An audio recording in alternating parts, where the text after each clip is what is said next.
Thank you so much for being back with us on another episode of Winning the Moment. Today we have Laura Casselman, who is the best-selling author of Trust Your Increments. She also has a TEDx talk out called How to Defeat the Fear of Failure Like a 3-Year-Old that already has over 140,000 views. She's a 4-time Inc. 5000 winner, and she is just an absolute wealth of knowledge. You're going to love this episode. So fun, so impactful. If you're looking to grow in business or climb that corporate ladder, she's got so much great direction for you. Be sure to like and subscribe, and most importantly, enjoy the episode.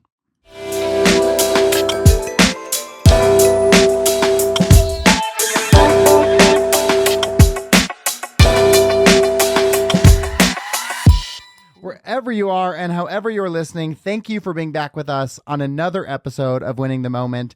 Today, I have best-selling author, and really, there's so many monikers I could use to introduce Laura, but I've got Laura Casselman with me. I got the pleasure of seeing her speak in person at a Book Thinkers event almost exactly a year ago in Columbus, Ohio, right before Lewis Howes' Summit of Greatness.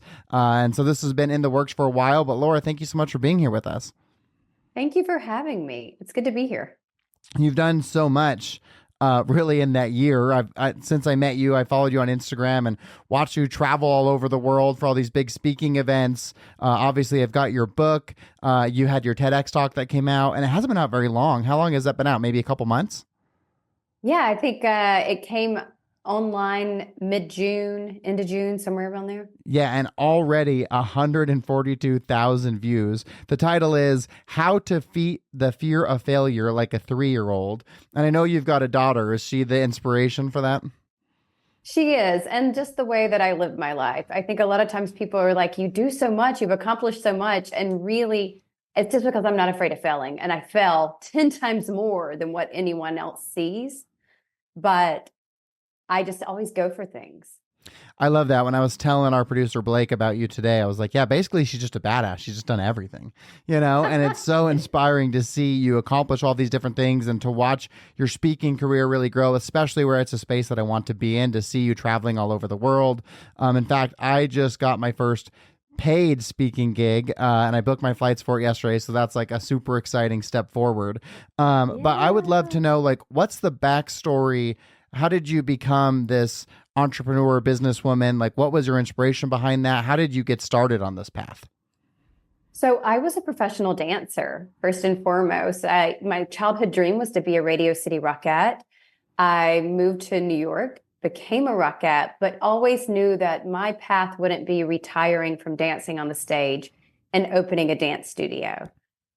And I loved running companies, the thought of that, the idea of that. So as I was climbing the corporate ladder in New York City while I was dancing with the Rockettes, I was learning and paying attention and mostly learning all the ways I never wanted to run a company and the ways I never wanted to manage. And I just got on this path so that when I stepped out of dancing with the Rockettes, I stepped into my first executive position.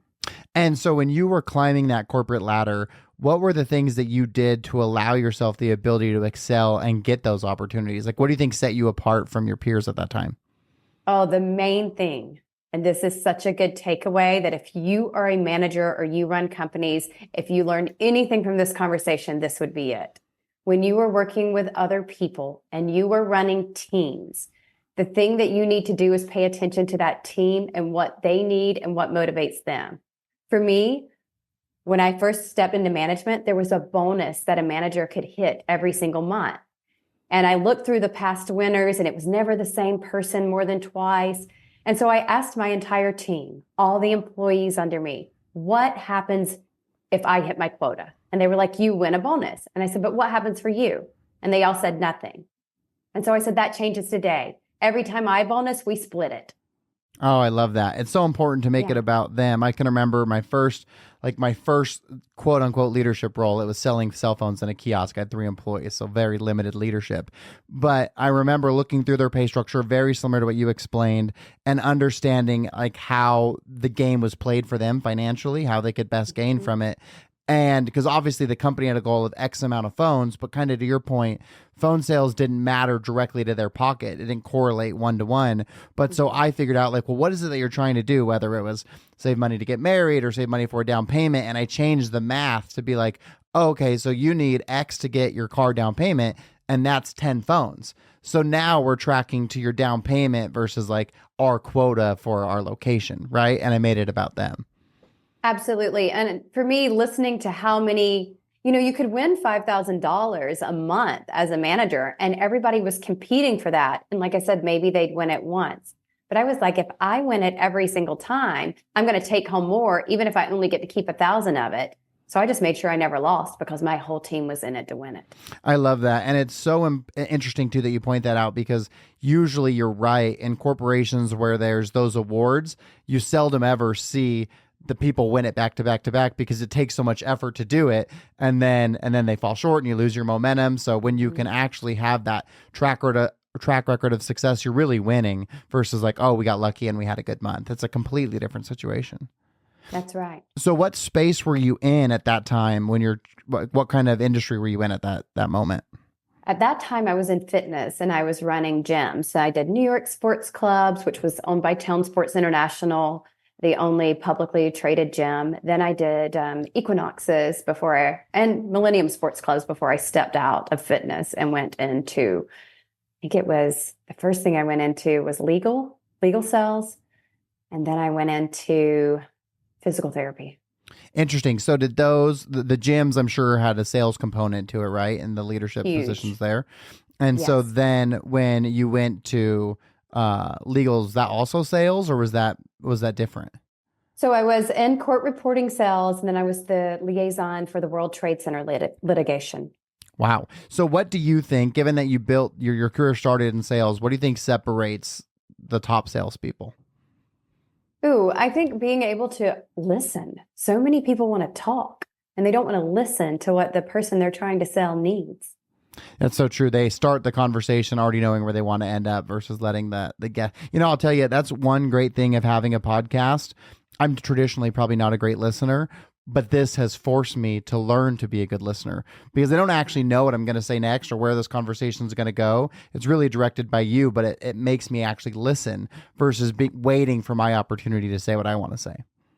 Absolutely. And you can have an idea of where you want things to end up. I go into lots of business negotiations knowing where I want things to end, but that also keeps me from acting on impulse as well, because I can hear something from the person I'm speaking to and negotiating with that I don't agree with and I don't like. But my reaction has to be based on, where do I want this to go? Do I want to be right in this moment, or do I want to walk away with what I need from this conversation? Oh, I love that. So when you were in your journey and you're growing up in this executive world, did you have an aspiration that you wanted to be a CEO? Like, did you know just from the competitive side of you, and obviously you're very goal driven, that you ultimately wanted to end up in that role? I wouldn't say that my goal was to be the CEO. I will say that I always want to be growing. So I was climbing up the corporate ladder faster than anyone I knew. I was stepping away from 3 months out of the year to dance with the Rockettes, and I would come back to a job promotion every single time. Wow. And yeah, I did that because my teams were so loyal to me because I was so good to them. And I was able to do things no one else could. And like I said, I watched my managers, I watched the executives in the company. And don't get me wrong, I did learn some really good things from them, but I really learned a lot of things of, that's not how you treat people. And that's not how I want to be. And, if I'm ever in that position, I'll never do that. So it just kind of made sense to keep going up this track. And like I said, now I told you at the beginning of the conversation before we started recording, this company that I've been the CEO of for the last 9 years, now I'm one of the 3 owners. And so again, it's just always wanting to grow and evolve in this life. And so tell me about, it's JV Zoo, right? And so what does JV Zoo do? We're an online marketplace and an affiliate network, which means I have over 1 million affiliates, people who are actively selling other people's products. Wow. And you've been the CEO there. Is that one of your first CEO roles, was with JV Zoo? Yes, it was my first CEO role. And then now you've got some other companies too, right? Like Vita Streets and Vita Street. Vita. Yeah. Okay. And then what's the other one? How do you pronounce the other one? Hustler Trades, is that the Yes. one? Uh-huh. Yeah. So Vita Street is a boutique ad agency. We do about 40 to 60 million in Google and YouTube ads a year. And then we've got, yes, we're small, but we're mighty. And then Hustler Trades, the financial publishing. What's that? What's financial publishing? So like newsletters telling you about trades and options, Oh, okay. I got how it. to make your money work for you. Wow. Okay, so where in this, when you were going through your evolution as an executive, when did you get the desire to do a book and become an author? Yeah, I'm not really sure. I wrote the book a long time before I published it.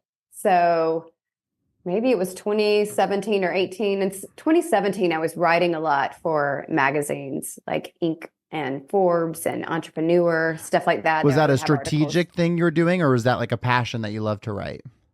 I do enjoy writing, but it was more of how do we get the company name out there? How do people know what we're doing? And a lot of times, instead of buying ads, which I own an ad agency, so I do believe in that. But I also know that like when there's writings that are giving knowledge and information away, and then you look at who wrote that, and you're like, oh, that's the CEO of this company. You might want to know some more. Sure. And then it also makes people dig into you and write about you. So it was more strategic as far as positioning JV Zoo into the universe. And then so through that, then you started kind of working on the book because you were putting all these pieces together for your articles. Yes, I was also consulting, which I still do. And I realized that with a lot of the people that I was consulting with, I kept repeating some basic business information. So at first I started writing it to not have to repeat myself and to not have to type it in emails to these people as a recap when I got off the phone call. I was just kind of Google Docs, keeping up with information that I was like, okay, keep it generic, but I can keep sharing it over and over again and then add in specific information for each company I'm consulting with. Then I had what I thought was a book, and then people started looking at it and giving me information saying, you can't just do this. You can't just say, here's my business knowledge without acknowledging that you were a woman that climbed a corporate ladder and what you had to go through. And so it kind of morphed into a lot of reality of what climbing the corporate ladder as a female looks like. And when did that book come out?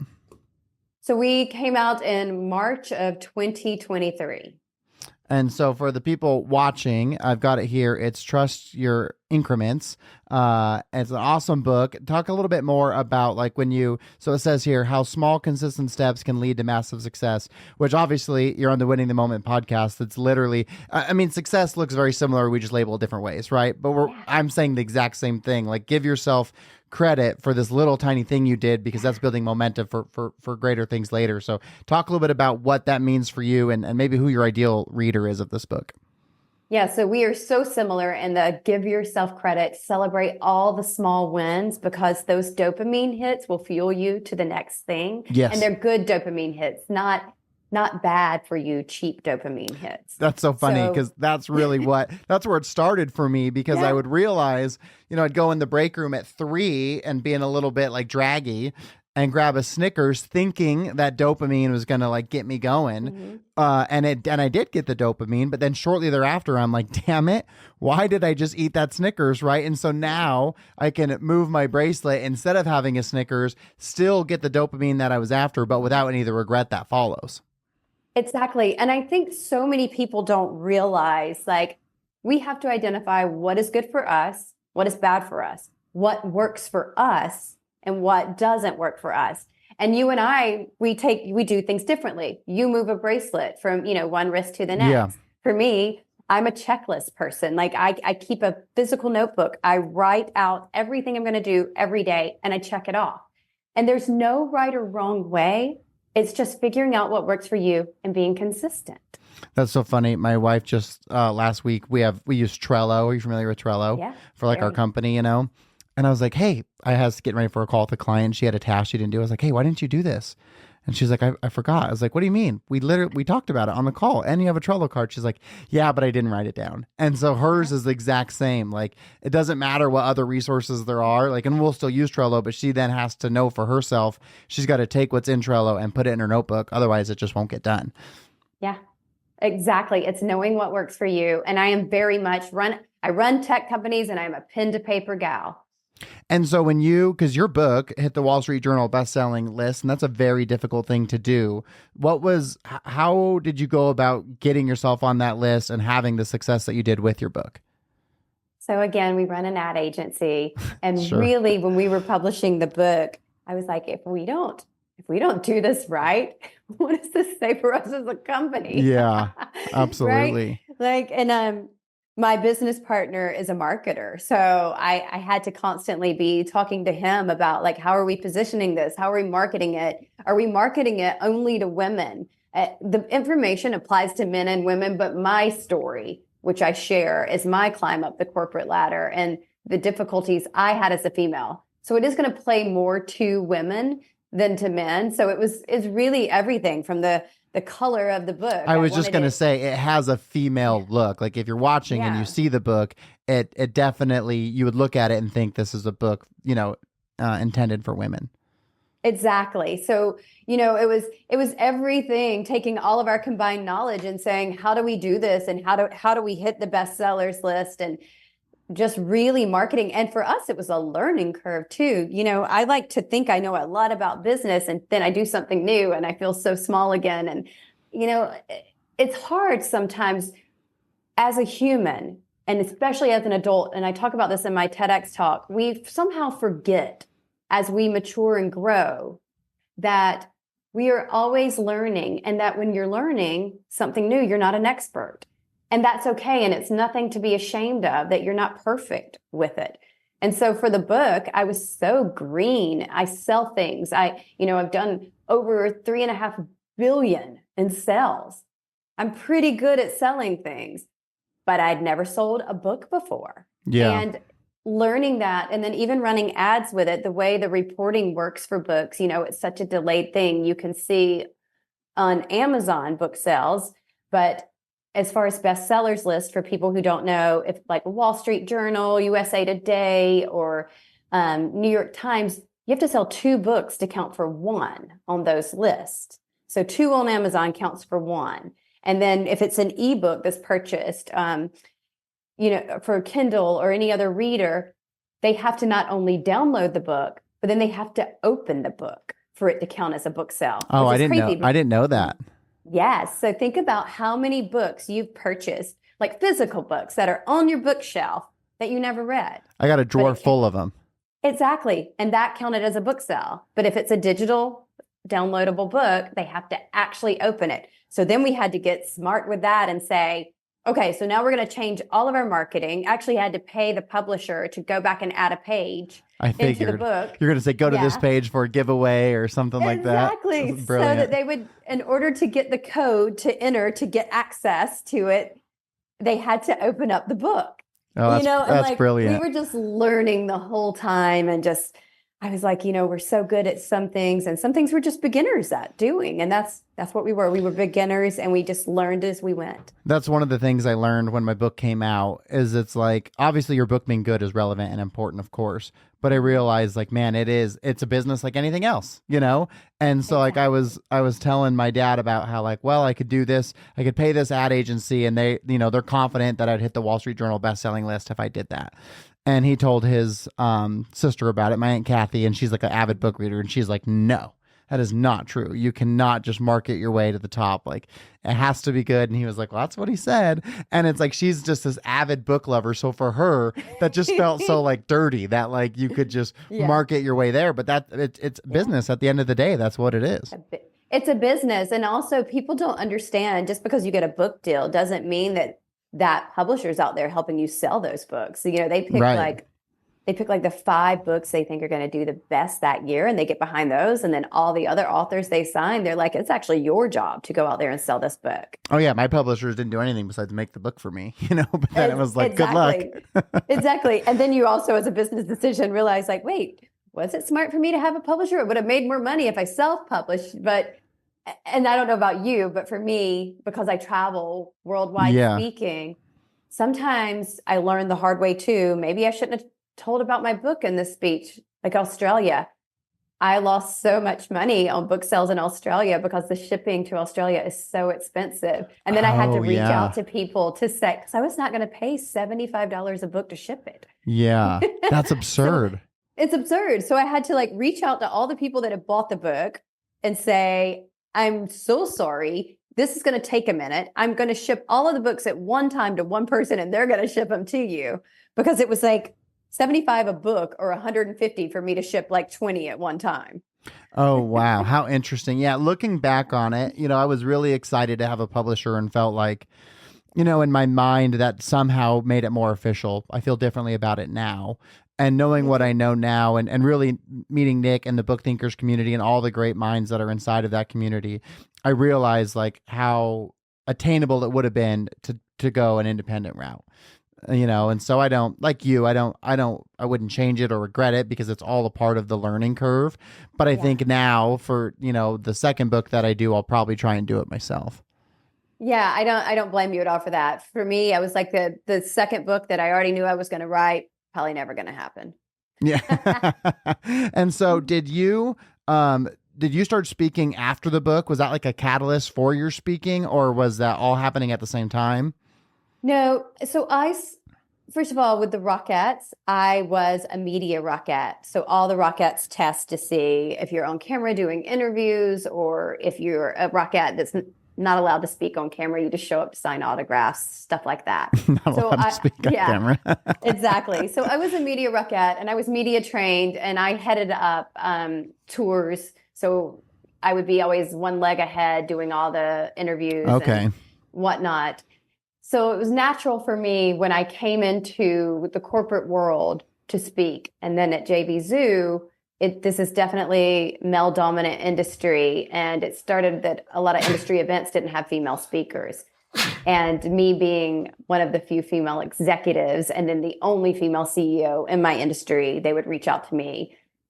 And that was great. But also it was kind of like obligation. They were inviting me. So I stopped with that and I just started speaking at only people that were reaching out to me because they wanted the knowledge I had to share. And I really started evolving it. And then the strategy behind the book playing in, because it's all business. Yeah.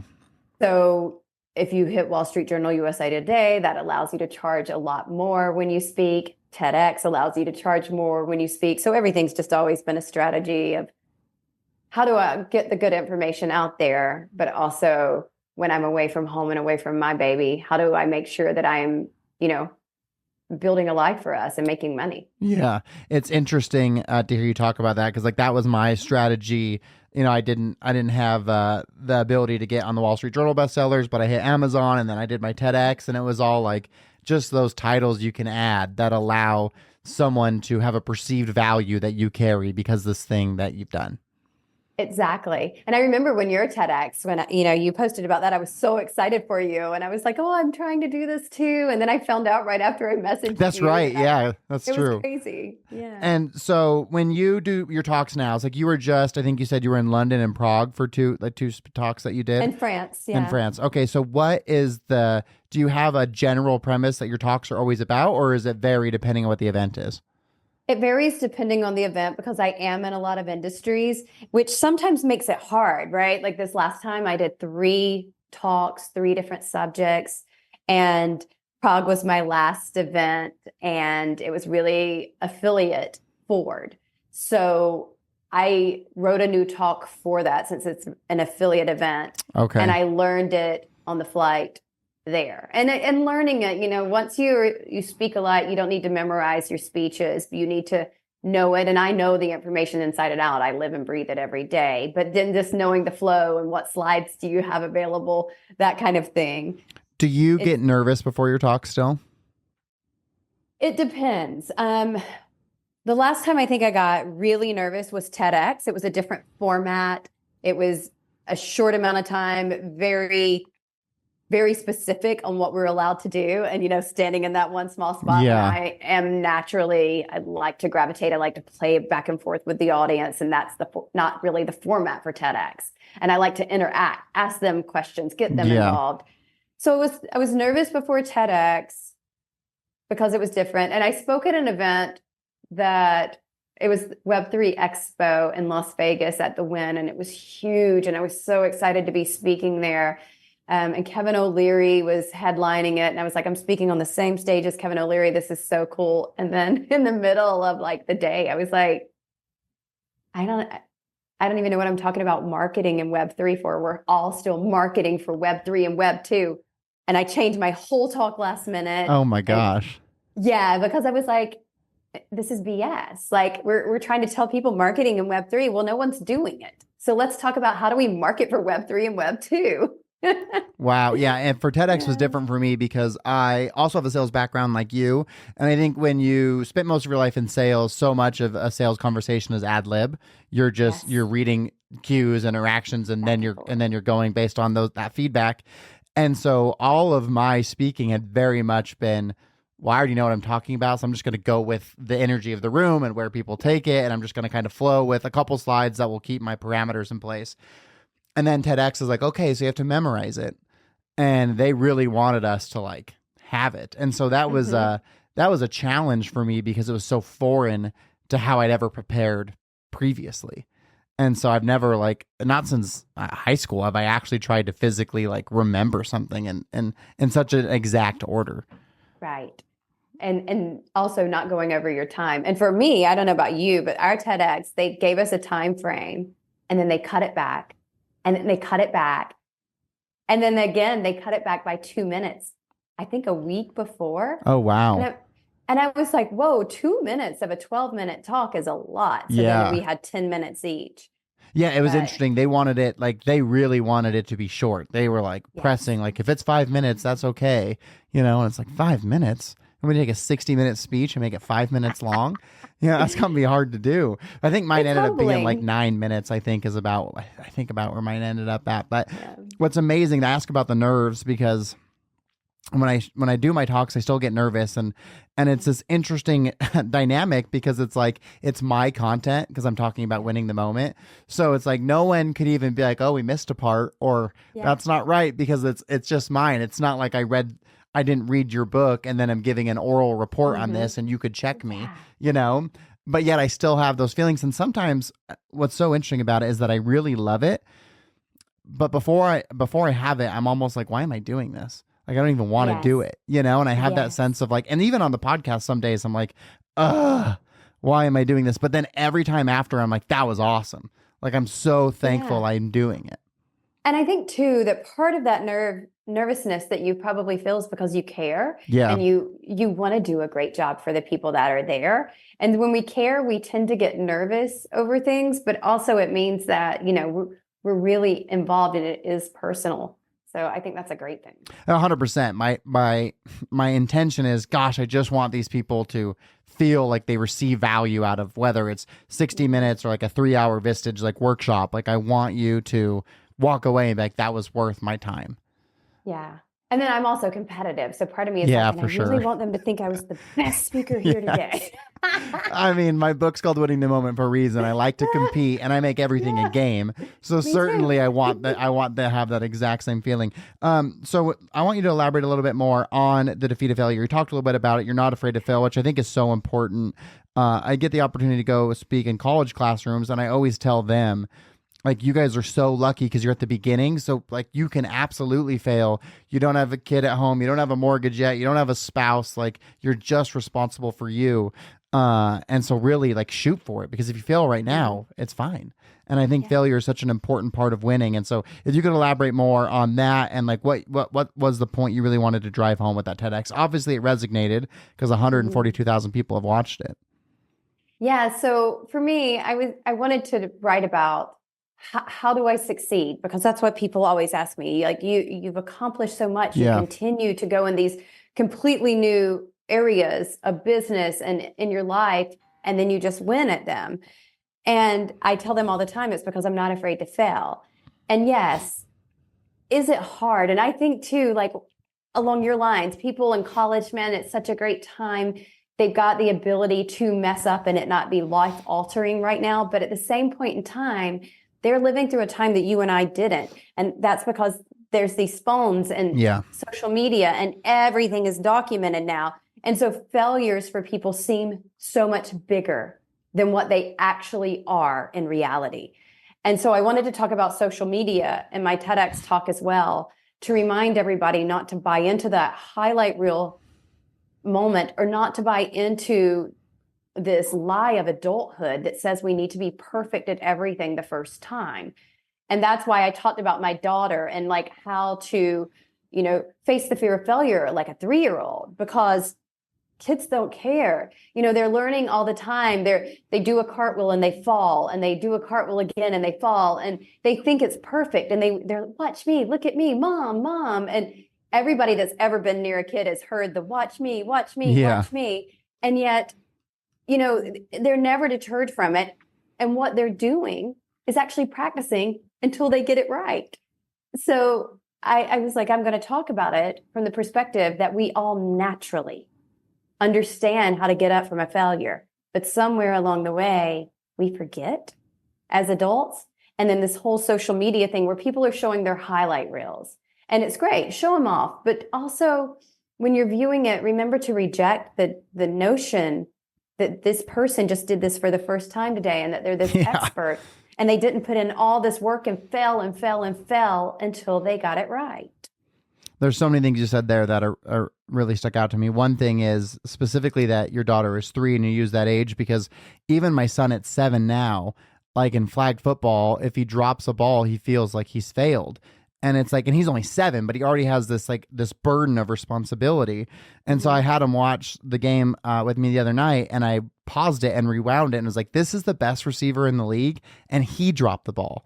And he's been hours and 10,000 plus hours of doing just trying to catch a ball. It's literally his job. And he dropped it, and look, he's fine.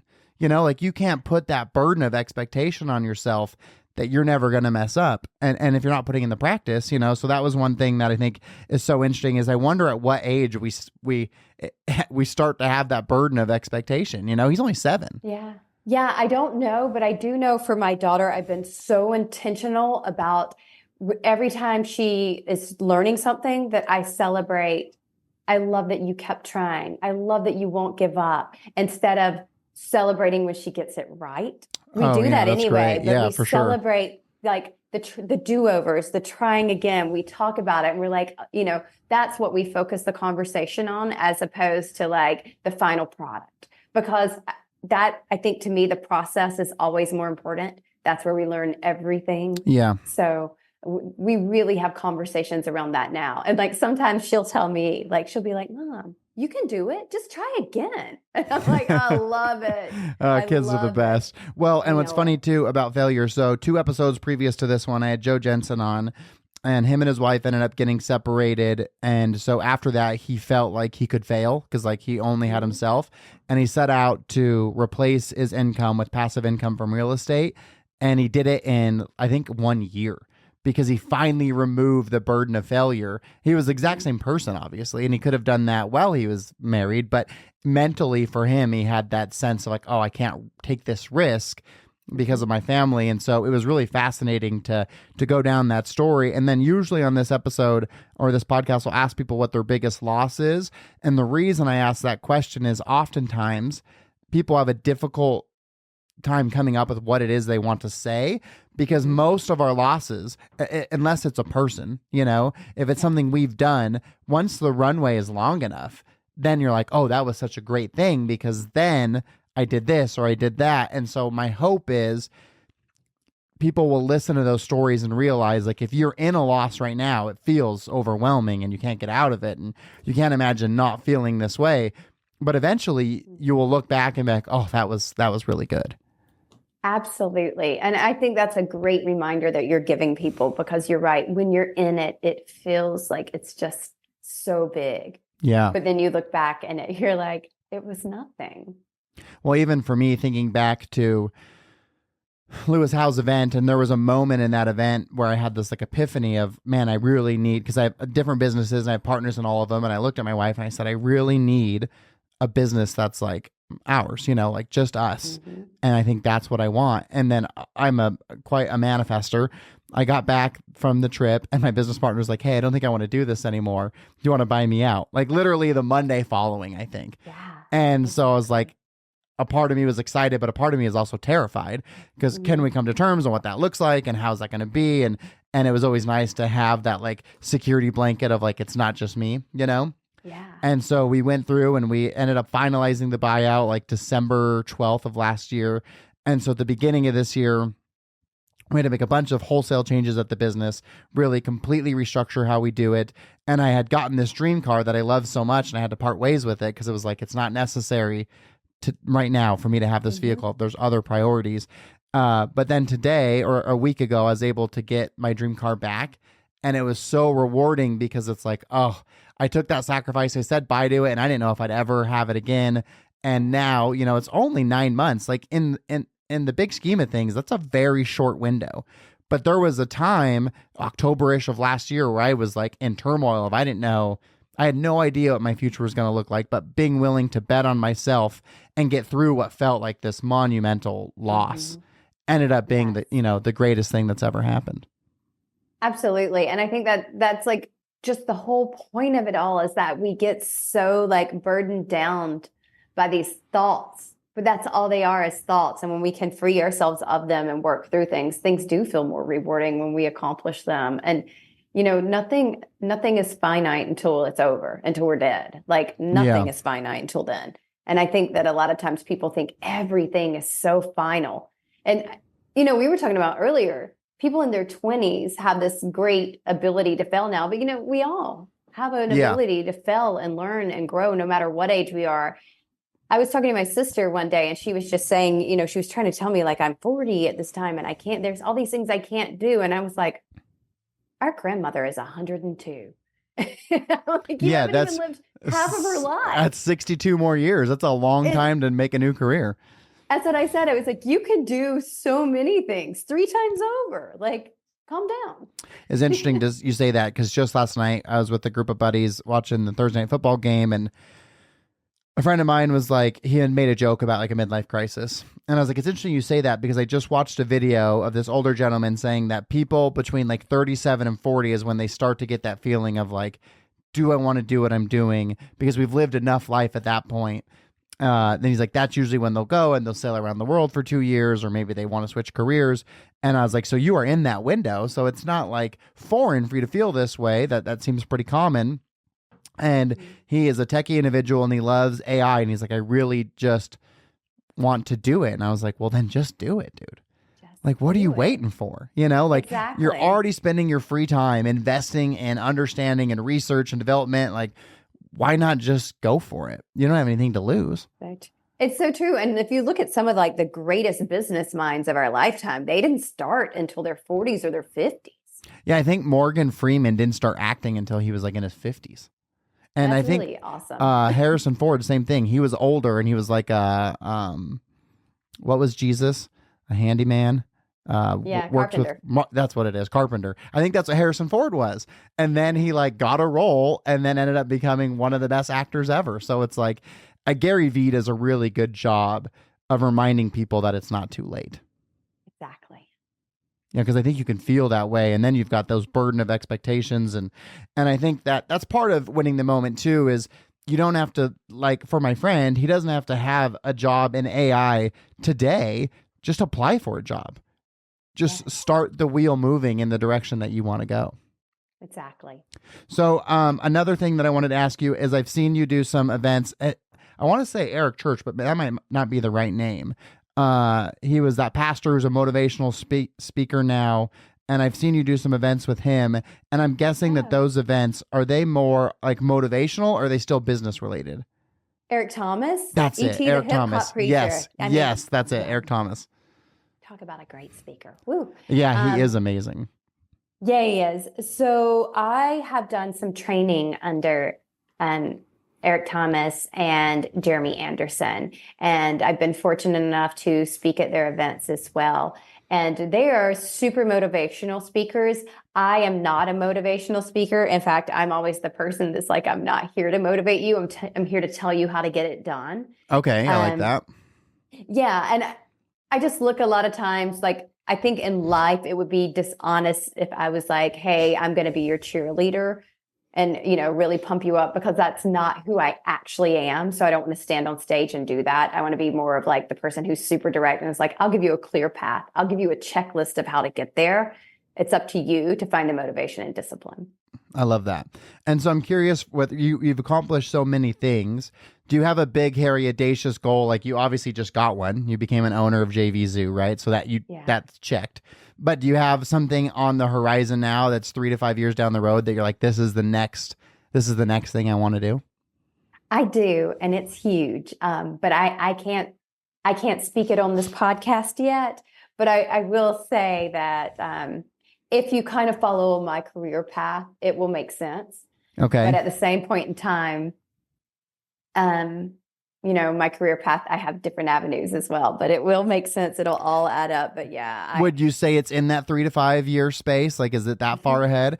And so, because obviously with you now becoming an owner of JV Zoo, how do you mentally prepare for like when you've accomplished so much, what keeps you driven to keep going? Like you could stop right now and be like, check mark, I did it, successful career. So what keeps you going and motivated to strive for more? Well, I am the type of person who is always going to want more. It is the nature of my being. But there's so much with JV Zoo. I mean, I've taken this company from 100 million to over 3 billion. And people truly come here and they've never made one sale online. And then they make their first 100,000 and they make their first million. I was just in London celebrating someone just reaching 10 million on our platform. What we do is life-changing. It's life-changing. And that's so cool. I don't think I'll ever get tired of that. I love the strategy of business, and I get to build a platform that helps people grow their businesses. So it's twofold. I don't just look at what they need now. It's my job to look at what are their businesses going to need in the future, and for me to have the tech to support it. And I love it. It always is exciting. It always feels hard. There's never, a week that goes by that we're like, well, that was in the bag. It was easy. We're looking at it from so many perspectives. We have product creators that are on our platform. We have affiliates on our platform. Then we have the end customer that purchases. We are ultimately serving 3 different types of customers at all times. That's hard. And where you have so many segments, not only do you have different businesses, but different spaces you're in, is there one particular thing that is, as far as business goes, more of a passion for you than others? Like if you could just speak, would you rather do that? Or do you need all of these different avenues to stay satisfied? Well, I love the speaking, but I also love the consulting. I love it when businesses have done well and then they are stuck and they don't know. And I'm just like, I can see it already and I want to talk to them and I want to share that. So I really love the consulting aspect of it too, but I'm super particular about who I'll consult with now. I want to help people that want to get information and do the work and move forward. I don't want to help people that want someone to step in and do it for them. I've got enough irons in the fire as it is. I no longer want to get hands-on in someone else's business. I'll give you the information. I'll guide you all the way to the front door, but you've got to open the door and walk through it yourself. Is that like the founders group? Is that kind of what you do in that space? It is. And I was just speaking in France on this, and it's so cool. The business owners that come up to you afterwards and like, I am not going to charge for every piece of information I have. Sometimes someone will come to me and they'll say, this is just what we're facing. And can you point me in the right direction? And I can do more than point them in the right direction. And I can, with 5 minutes, tell them something they've been trying to figure out for 6 months. And that's, I'm going to do that. It's 5 minutes of my time and it's so cool. And I know then if they need to hire me later, they're going to do it. Yeah, right. That's like Alex Hormozy's thing, like give good information out for free. And then if it sticks, then they'll come back and work with you later. So if someone is listening to this and they are loving everything you're about and they want to work with you, what's the process of becoming a part of the founders group and what would they expect in that? Yes, you can go to lauracasselman.com. I think it's primarily right now focused on speaking, but you can always fill out any form anywhere, reach me on any form of social media. And it's either me or my team. We're responsive. And a lot of times I get involved in messaging back with people, but it just depends on what the needs of your company are. Sometimes it's very I don't want to say basic or introductory, but it is. And I'm going to put you through a course where I've got all that information already, because you don't need my time. You just need the information. Okay. And then if your business does need like consulting and you need me in there, we'll pre-qualify you for that. And then you'll be on the phone with me. We'll be on calls talking and working through things. That's awesome. Well, if you're driving around listening to this or watching at your desk, you can go to the show notes. I'll have all those links in there so people can get directed right to it. The next question I have for you is, as an author, were you also an avid reader? Was that part of your desire for a book? Do you love to read? I saw you had Shoe Knight. Have you read it? No, it was actually just given to me, The Shoe Dog Yeah. by Phil Knight. And I'm excited because I've been told so many times I should read it. But yes, avid reader. I have loved to read since I was a child. When my daughter was born, I used to tell her all the time, like, we're going to read all the books. And it's just, there's so much knowledge and we can learn so much from others. I was just reading another Napoleon Hill book the other day, and I'm like, in the 1920s, this guy was writing down the information I need today. How cool. Isn't it amazing? I love I think Napoleon Hill's the author of The Interview with the Devil. That's not the title of the book, but that's the premise of it, where he's and it was written, like you said, so long ago, and yet it's so relevant today. That just blows my mind. Or even like How to Win Friends and Influence People, 7 Habits of Highly Effective People. When they wrote that so long ago, and it's almost like it has more value now because we have more you almost need it more because there's so much noise. It is truly just fascinating. I think you'll love Shoe Dog. That's as far as like a CEO bio book, it's probably my favorite. That's awesome. Yeah, I did a podcast in London, and that's what they gave me at the end of it. And they were like, please don't tell me you've already read it 5 times. And I was like, I actually haven't. I'm so excited to get to it. Oh, it's a great one. It's one that's entertaining where you just keep turning the page nonstop. So I'm curious then, did you have like a top 3 influential book that made a huge difference for you in your executive life, or maybe just top 3 that really inspired you to keep going? Oh, that's so hard because there's so many great books and I've read so many. I had books that impacted me. Like my daughter's name is Dagny. Some people this will really offend, but I named her after Dagny Taggart from Atlas Shrugged. And Ayn Rand can really get people upset. But I read it when I was young, and Dagny Taggart, was a woman killing it in a man's world. So from that aspect, forget the capitalism aspect, but from that aspect, I was 1,000% motivated. And it impacted my life. It impacted my career. And then my whole pregnancy, I thought I was carrying a boy. Then they put a girl on my chest. I only had boy names. And I just looked at this child and was like, hi, Dagny.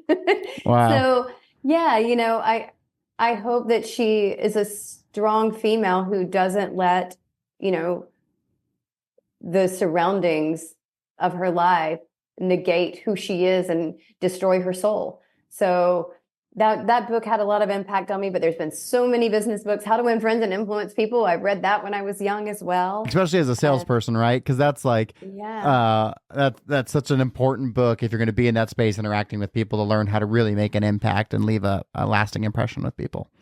Exactly. But I mean, it's so hard to say. There's so many great books. And I just say this, if you're reading a book because you're trying to learn something and you can't focus on the book and you can't pay attention, put that one down. Go find another one. There's so many good books out there, and you may find that you'll circle back to a book that you put down because it wasn't the right time for that information in your life. But I don't listen to audiobooks. I can't consume the information that way. I'm an actual reader. I like to, consume the information, think about it, highlight, write in my books. But if you're an audio person, get the audiobooks. Listen to them while you're working out. Listen to them when you're in the car instead of just mindlessly driving everywhere. You'll be amazed at the impact and the change it has on your life. Yeah, I'm the same as you. I got to have the physical book. I've not done the audiobook thing yet. And another interesting point. So my daughter's name is Olivia, and I named her after Olivia Pope on Scandal because like she was just such a badass. Like, right? What a great, if she can embody that, then that would be wonderful. Exactly. Okay, so then what is the biggest win you've ever had in your life? Ooh, that's so hard. I've had so many good wins, but I would say for me, it's family. Like building the family that I have, both those that are by blood and the people that I've chosen to surround myself with that I can count on no matter what.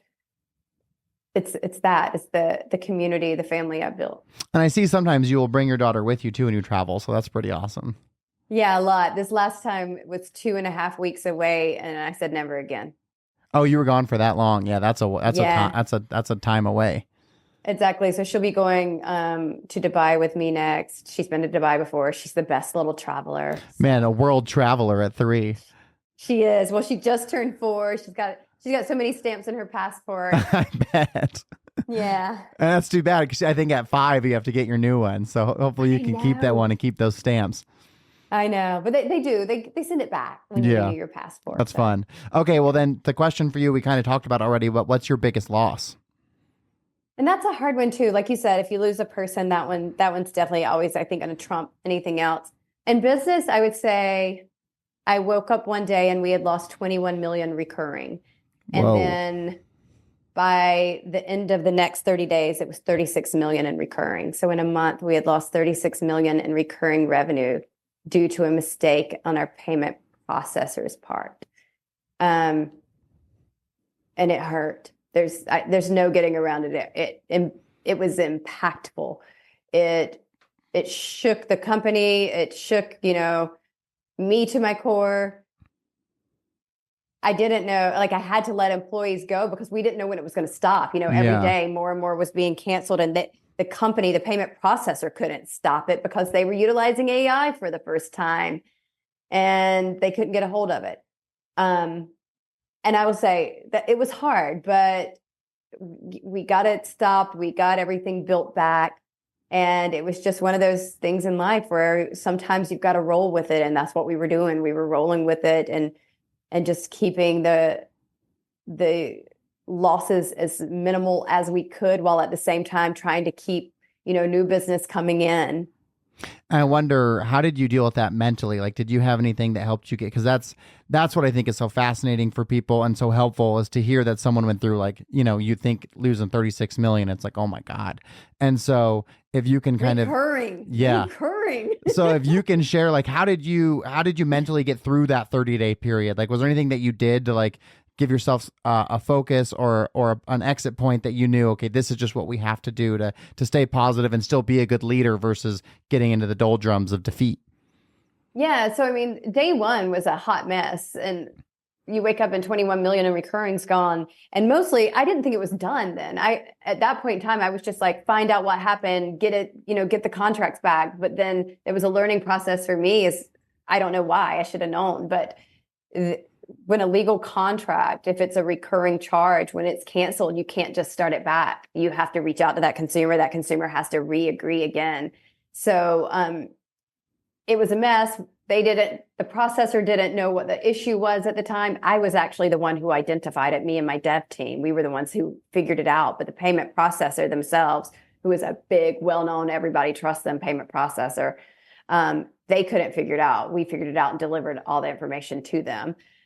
And I would say, like, the first 5 days, I really thought it was going to be salvageable. Then you're in this new mind fix of like, okay, this is still happening. We can't stop the bleed. How do we keep going? Trying to keep my team calm. Then, second and third week, realizing like, this isn't stopping yet. I don't know how big it's going to get. They've already told me now I can't start the contracts back. Looking at churn rate and employees I've got to let go. For the first time, I had to fire people that didn't deserve it. I had to let people go that didn't deserve to be let go. So it was a whole new mental game for me as well. And, I had team members that would just sit there and bawl their eyes out in front of me. And I wanted to cry with them. I did, but I couldn't. I couldn't cry with them. So mentally, I would just have to say, let me, I'm going to not just let you go. Let me help you. We're going to find you a new job. I'll work together with you. I'll write your reference letters. Like, where do you want to work? And okay, I know you can't think straight today. When you calm down, reach back out to me in a day or 3 days. And then I would say by the fourth week, it was just like, okay, we figured out now 30 days later what it was, how to stop it. Now we're mind shifting to how do we build back? And, it was a roller coaster. I can't say that it wasn't a roller coaster. And sometimes as a leader, you're putting on one face to everyone else, while at home, I remember I just told this story the other day to some friends, because I have a friend that's going through something at work right now. Yeah. And I was like, not everybody always has it together. You think that we do because we have to present that way. Right. But I picked up 3 glasses in a row, 3. That I was shaking so hard at my house, I dropped them and they broke. Oh my gosh. Now I have plastic glasses. Well, yeah, I appreciate you sharing that, because when you look, you kind of talked about the highlight reel, right? So if someone goes to your Instagram right now, they'll be like, oh, her life's awesome. She's got it down. Like she's got her new Fendi bag. Like things are good, you know, but you don't. And I always tell people, be cautious what you wish for, because you might see your Instagram and be like, oh man, I want that life. But do you want the stress of losing $36 million recurring revenue over a 30-day period? You might not, you know? Yeah, so it's like, hard. It's not all roses. It's hard work to get there. But I think you being vulnerable enough to share something like that, that's probably the most compelling and interesting biggest loss answer we've ever had. Certainly the largest dollar amount without question. But it's important because that's what life is. It's not all like this. You know, I think when they see people at the top of the mountain, they thought they took this gradual climb to get there. But you're never at the top, because once you get to the top, then you can see the next mountain. It's like, oh my God, I have to go down to get back up the next one, you know? So I think that's a great story. So thank you for sharing that. And it's so true. And just like, you know, how you and I were just talking about how it's never all highlight reel. Like that's not reality. Yeah. You look at things. I do try to constantly post the reality, the bad side. Like I was just doing this traveling and I was getting all these messages from people saying, you know, God, I'd love to just be in your suitcase and I'd love to live your life. And so I did a reel that I posted saying, you know, it's not, when you travel this much, it's not always fun. Like there are days that I look at my little girl on the camera and I've missed so much of her growing in 2 weeks and it hurts. And this last time I got some like stomach bug and I was so sick and everybody's like, oh my God, you're in this location. It's so cool. And I'm like, I haven't left my hotel room except when I have a business meeting and I'm just trying to hold it together while I'm there. And then I come back and I feel awful. So it's not always sunshine and rainbows, but you know, this is the life I choose and I build. And I think that's what's winning. Building the life that you choose on your terms. Man, that's a perfect segue to my next question, which I'm really interested in your answer to this, especially because you help people find it. But how do you define success? Yeah. So for me, it is family, having a loving family and supportive people around me and people that I can support back, that I know are going to answer the phone if I call at 3 a.m. and that they know if they call me at 3:30, I'm answering. You know, that is the biggest thing. And then I do like the business wins. They make me feel like I'm thriving, even when they don't bring in a lot of money. I like the business wins. So for me, I'm going to keep on this path for now. And the day that changes is the day you'll see a big pivot in my life. What's interesting is I've had your episode 71, and I've asked that's the one question that every single person has answered. And I don't think anyone has yet said that they love like the business wins, because I think they want to be so philosophical in their answer. But I think that's what makes you a great CEO, is that you're willing to say, no, I love this. Like this feels good. And there's nothing wrong with that. Let's applaud it. Okay, Laura, anything that you want to leave the listeners with today? Yeah. If you guys if you're listening to this and you understand the premise of this podcast, then just also understand that at one point in time, we all knew that failures were normal and that they were just stepping stones. And if you look at all your failures as, what is this a stepping stone to? It'll change your perspective. Absolutely. I love that. Well, thank you so much for being here. This, I think, was your first day back after 2.5 weeks on the road. So I wouldn't have blamed you if you rescheduled, but you didn't. And I appreciate it. The audience is going to love it. It was great to see you again. And I just wish you all the success in the world on your new endeavors. Thank you for having me. It's been great.